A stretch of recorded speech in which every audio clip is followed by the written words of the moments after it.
Okay guys, 2017 Nissan Altima.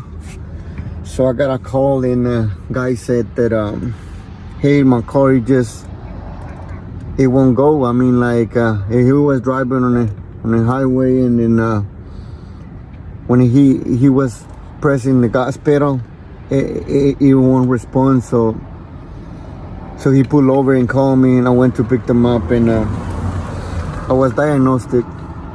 And then I had this code right here. You will see right on top. So I believe that's the dead code on Nissans, because CVT transmission.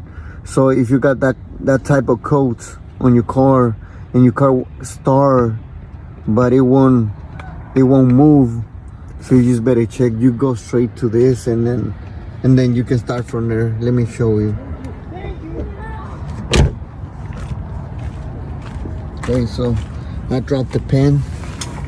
Got the floor right there, and like I suspected was the, see the transmission debris right there, metal debris right there, and I found these plates on it. I'm not familiar with this inside, parts inside of the transmission, so I'm not sure how they call. But yeah, that's what the transmission, it won't move because CVT is gone, I believe, or a pulley, whatever inside it broke. So if you got those codes, drop your pen first and make sure your fluid is clean, magnets clean, and you don't have these metals right there. Alright guys, so I hope that video helps, and I'll see you next time. Peace.